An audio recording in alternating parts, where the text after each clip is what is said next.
तर नमस्कार मित्रांनो, आपल्या सगळ्यांचं स्वागत आहे पुणे का टेम्पोवाला अजितदादा या ब्लॉगमध्ये। आणि मित्रांनो, आज आपण समृद्धी महामार्गावरती आहे, जे आपण आज चाललेलो आहे नागपूर ते औरंगाबाद इथपर्यंत आपण समृद्धी महामार्ग घेणार आहे। तिथून पुढे औरंगाबाद ते नगरवरून पुण्याला जाणार आहे। तर आज तुम्हाला पूर्ण मी समृद्धी महामार्ग कसा आहे, काय किती टोल लागतो, कसे एक्झिट आहेत वगैरे सर्व गोष्टी मी तुम्हाला दाखवणार आहे। तर आजचा ब्लॉग खूप इंटरेस्टिंग होणार आहे। तर सुरूपासून स्टार्टपासून ते एंडपर्यंत पूर्ण ब्लॉग बघा। तर चला मित्रांनो, आजचा ब्लॉग स्टार्ट करूया।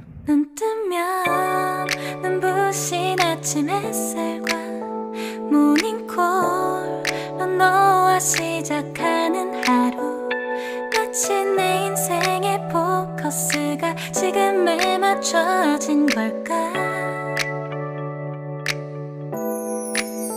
따뜻한 모닝커피의 향기가 오늘 하루도 날 기대하게 만드는 걸 우리 오늘은 또 어떻게 지낼까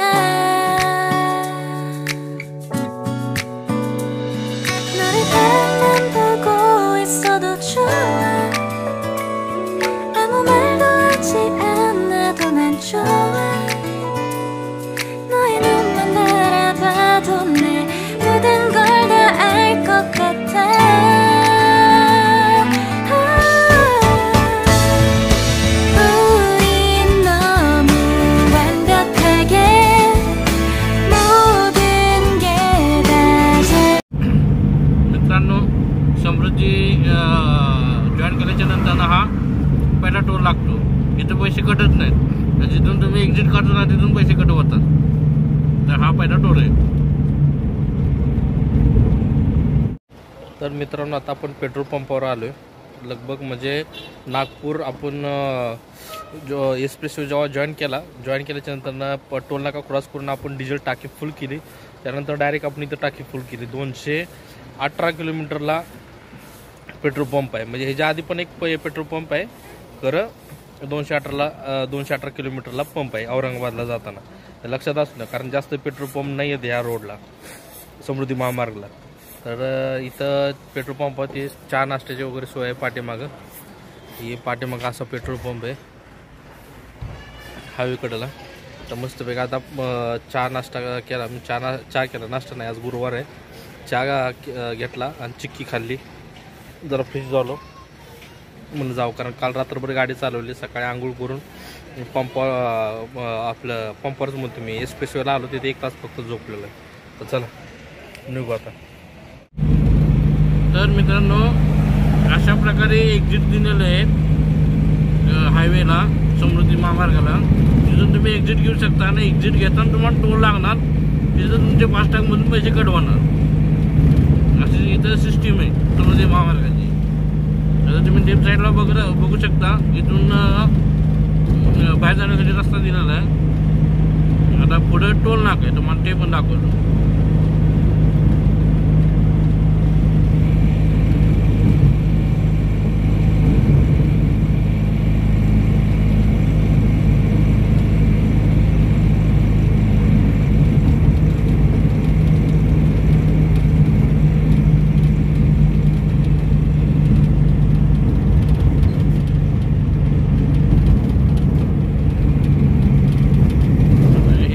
इकडं टोल आहे, तर इथं तुमचे पैसे कट होणार ह्या टोलवरनं।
मित्रांनो आता आपण पेट्रोल पंपावर आलो आहे. लगभग म्हणजे नागपूर आपण जो एस्प्रेसो जेव्हा जॉईन केल्याच्या नंतर टोल नाका क्रॉस करून आपण डिझेल टाकी फुल केली.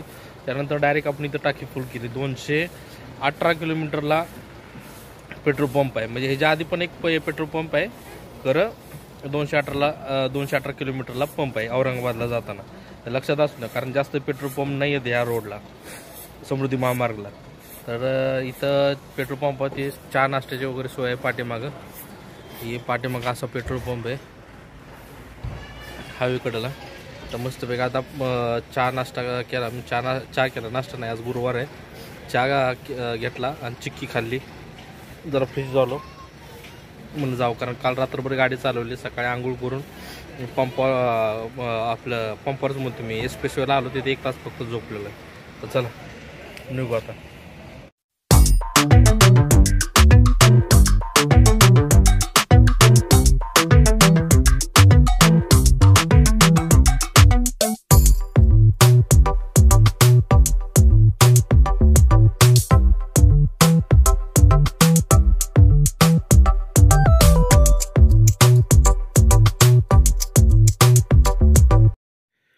तर मित्रांनो, मी आत्ता घरी पोचलो आहे.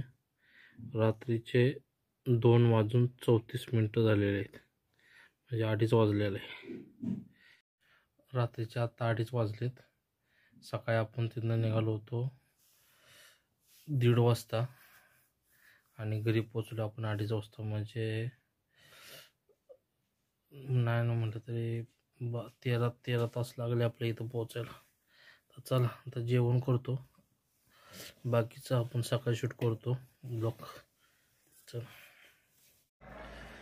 तर मित्रांनो, नेक्स्ट डे शूट करतोय मी, कारण आपल्याला पोचायला रात्रीचे जवळजवळ 2:30 वाजून गेले होते. 3 वाजता मी झोपलो.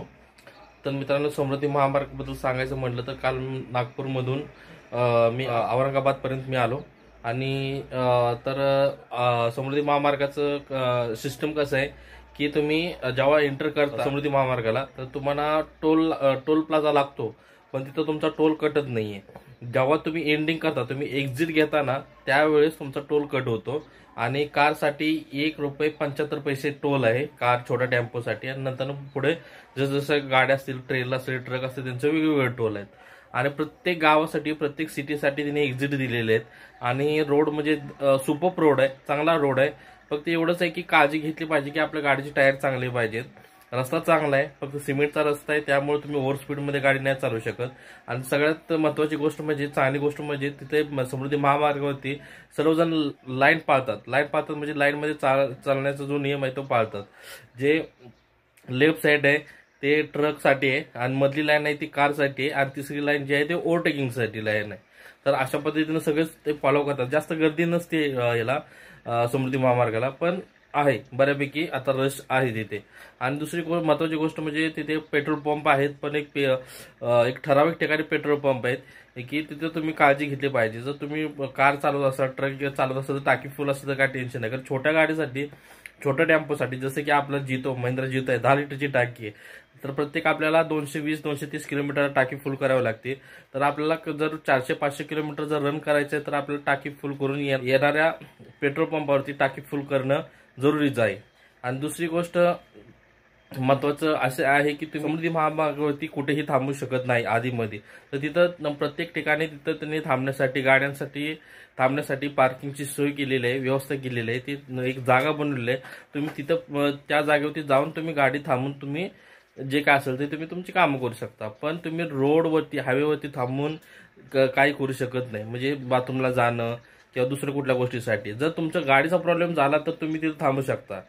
तर खरं तुमच्या एक वैयक्तिक कामासाठी जर थांबायचं असेल तर तुम्हाला एक ठराविक जागा दिलेली आहे. आणि मित्रांनो, त्या समृद्धी महामार्गावरती कुठेही तुम्हाला रेस्टॉरंट, हॉटेल वगैरे तुम्हाला भेटणार नाही. फक्त तुम्हाला पेट्रोल पंपावरती तुम्हाला हॉटेल भेटतील. ते पण छोटे हॉटेल आहेत. म्हणजे एवढे जसे की आपल्या हायवेला मोठे रेस्टॉरंट असतात जिथं सगळ्या गोष्टी भेटतात, तसे नाहीत. आहेत तिथे हॉटेल, पण छोटे हॉटेल, तिथे चहा नाश्ता वगैरे तुम्हाला भेटेल. आणि रेटचं म्हणाल तर नॉर्मल रेटच आहे तिथे, काय जास्त रेट नाही आहे.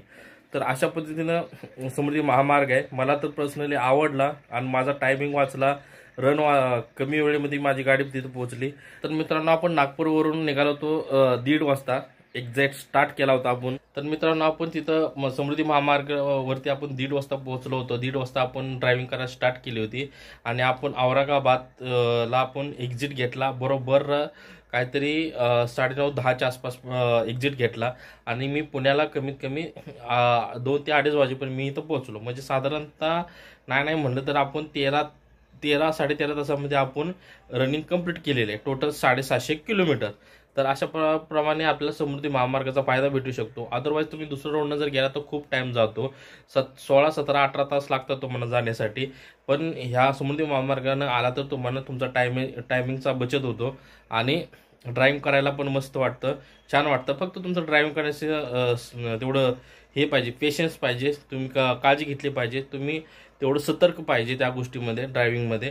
तर तुम्ही तिथे त्या समृद्धी महामार्गाला तुम्ही ड्राईव्ह करू शकता. आणि महत्त्वाची गोष्ट म्हणजे तुमची गाडी कंडिशन पाहिजे, हे सगळ्यात महत्त्वाची गोष्ट आहे. तुमच्या गाडीचे टायर चांगले पाहिजेत, गाडीमध्ये हवा तुमची व्यवस्थित पाहिजे, तुम्ही चेक केले पाहिजे आणि गाडीची कंडिशन व्यवस्थित पाहिजे. तर तुम्ही त्या रोडला तुम्ही गाडी चालू शकता. अदरवाईज तुम्ही त्या रोडला तुमचे टायर खराब असतील किंवा तुमचं गाडीचा काय प्रॉब्लेम असेल, दुसरं काय असेल, तर तुम्ही त्या रोडला नाही जाऊ शकत आहे. तर चला मित्रांनो, अशा पद्धतीने आजचा ब्लॉग आपण इथं संपवतोय. आय होप की आजचा व्हिडिओ तुम्हाला आवडला असेल, समृद्धी महामार्गाची माहिती तुम्हाला आवडली असेल तर प्लीज माझ्या चॅनलला लाईक करा, सबस्क्राईब करा आणि बेल बटन ऑलवरती सेट करून ठेवा ताकी येणारे सर्व व्हिडिओ तुमच्यापर्यंत पहिल्यांदा पोहोचतील. तर चला मित्रांनो, भेटूया आपण नेक्स्ट ब्लॉगमध्ये.